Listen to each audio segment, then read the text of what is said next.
Raids ਤੇ ਲੋਕਾਂ ਦੀ ਫੜੋ ਫੜਾਈ ਆ ਉਹ ਅਜੇ ਵੀ ਰੁਕਣ ਦਾ ਨਾਮ ਨਹੀਂ ਲੈ ਰਹੀ। USCIS ਤੋਂ ਇਹ ਰਿਪੋਰਟ ਆ ਰਹੀ ਆ ਵੀ ਉਹਨਾਂ ਨੇ 26,000 ਲੋਕਾਂ ਦੀ ਫਰਵਰੀ ਤੋਂ ਲੈ ਕੇ ਹੁਣ ਤੱਕ ਰਿਮੂਵਲ ਪ੍ਰੋਸੀਡਿੰਗਸ ਜਿਹੜੀਆਂ ਉਹ ਆਰੰਭ ਕਰ ਦਿੱਤੀਆਂ, ਉਹ ਸ਼ੁਰੂ ਕਰ ਦਿੱਤੀਆਂ।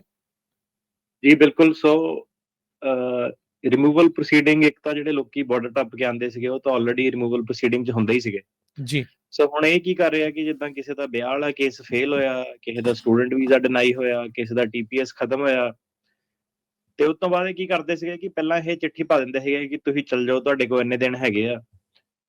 ਤੇ ਹੁਣ ਉਹਨਾਂ ਨੇ ਆਪਣਾ ਡੇਟਾ ਕੱਢਿਆ ਕਿ ਲੋਕੀ ਜਾਂਦੇ ਨਹੀਂ, ਲੋਕੀ ਫੇਰ ਉੱਥੇ ਹੀ ਰਹਿੰਦੇ ਆ। ਕਿਸੇ ਦਾ ਫਿਆਂਸੇ ਵੀਜ਼ਾ, ਕਿਸੇ ਦੇ ਵਿਆਹ ਵਾਲਾ, ਤੁਸੀਂ ਕਹ ਲਓ ਵਿਆਹ ਟੁੱਟ ਗਿਆ, ਉਹ ਵੀ ਉਰੇ ਰਹਿ ਰਿਹਾ। ਸੋ ਉਹਨਾਂ ਨੇ ਕੀ ਕੀਤਾ ਕਿ ਨੋਟਿਸ ਟੂ ਅਪੀਅਰ ਕਿ ਉਹਨਾਂ ਨੂੰ ਕੋਰਟ ਦੇ ਵਿੱਚ ਰੈਫਰ ਕਰਨਾ ਸ਼ੁਰੂ ਕਰਤਾ ਕਿ ਇਹਨਾਂ ਨੂੰ ਡੀਪੋਰਟੇਸ਼ਨ ਪ੍ਰੋਸੀਡਿੰਗ 'ਚ ਪਾ ਦਿਓ। ਸੋ Okay. ਪਹਿਲਾਂ ਚੀਜ਼ ਇਹ ਸੀਗੀ ਨਹੀਂ, ਕਾਨੂੰਨ ਇਹ ਪਹਿਲਾਂ ਹੀ ਐਗਜ਼ਿਸਟ ਕਰਦਾ ਸੀਗਾ, ਠੀਕ ਹੈ ਜੀ।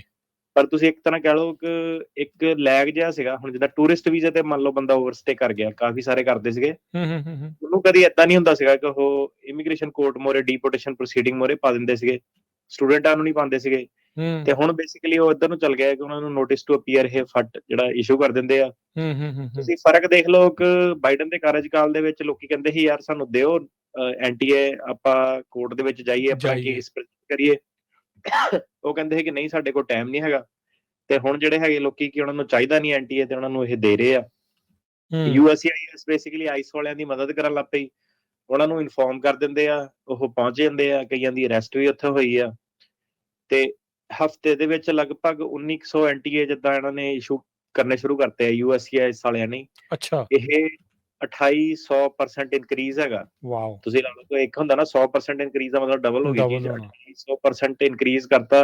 28 ਗੁਣਾ ਫਰਾਡ ਰਿਲੇਟਡ NTA, ਜਿਹਦੇ ਵਿੱਚ ਉਹਨਾਂ ਨੂੰ ਲੱਗਿਆ ਵਿਆਹ ਵਾਲਾ ਕੇਸ ਫਰਾਡ ਆ, ਵਾਵਾ ਵਾਲਾ ਕੇਸ ਫਰਾਡ ਆ, ਅਸਾਲਮ ਵਾਲਾ ਕੇਸ ਫਰਾਡ ਆ, ਏਦਾਂ ਦੀ ਚੀਜ਼ਾਂ ਜਿਹੜੀਆਂ। ਤੇ 500 ਜਿਹੜੇ NTA ਤੇ TPS ਦੇ ਰਿਲੇਟਡ ਹੀ ਜਿਹੜੇ ਇਹਨਾਂ ਨੇ 500 NTA ਜਿਹੜੇ ਇਸ਼ੂ ਕਰ ਰਹੇ ਅਸਾਈਲਮ ਦੇ ਰਿਲੇਟਡ ਐਵਰੀ ਵੀਕ, ਤੇ 100 NTA ਇਹ ਕਰ ਰਿਹਾ ਇਸ਼ੂ ਜਿਹੜੇ ਆਪਣੇ TPS ਨੂੰ ਲੈ ਕੇ।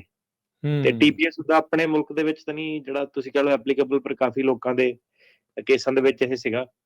ਸੋ ਬੇਸਿਕਲੀ ਉਹ ਕੀ ਕਰ ਰਿਹਾ ਕਿ ਜਿੰਨੀ ਸਟ੍ਰਿਕਟ ਇਨਫੋਰਸਮੈਂਟ ਹੋ ਸਕੇ ਲਾਜ਼ ਦੀ, ਉਸ ਹਿਸਾਬ ਨਾਲ ਉਹ ਜਿਹੜਾ ਅੱਗੇ ਚੱਲ ਰਿਹਾ।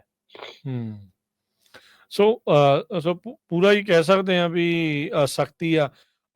ਇੰਨੇ ਕੁ ਬੰਦੇ ਤਾਂ ਮੈਨੂੰ ਲੱਗਦਾ ਇਹਨਾਂ ਨੇ ਡਿਪੋਰਟ ਵੀ ਕਰਤੇ ਆ, ਤੇ ਉਹਨਿਆਂ ਤੋਂ ਹੀ ਉਹ ਤੋਂ ਵੀ ਵੱਧ ਹੁਣ ਲੋਕਾਂ ਦੇ ਜਿੱਦਾਂ NTAs ਇਸ਼ੂ ਕੀਤੇ। ਆਪਾਂ ਨੂੰ ਇਹ ਵੀ ਪਤਾ ਵੀ ਲੀਗਲ ਸਟਰਗਲ ਵੀ ਬਹੁਤ ਜਿਹੜੀ ਉਹ ਨਾਲ ਦੇ ਨਾਲ ਚੱਲ ਰਹੀ ਆ। ਕੇਸਿਸ ਕਈ ਤਰ੍ਹਾਂ ਦੇ ਵੀ ਆਹ ਕਰ ਸਕਦੇ, ਨਹੀਂ ਕਰ ਸਕਦੇ, ਉਹ ਵੀ ਕਾਫੀ ਰੌਲਾ ਰੱਪਾ ਜਿਹੜਾ ਉਹ ਪਿਆ ਹੈਗਾ ਆ। ਹੁਣ ਜਿੱਦਾਂ ਤੁਸੀਂ ਇਸ ਵਿੱਚ ਜ਼ਿਕਰ ਕੀਤਾ ਵੀ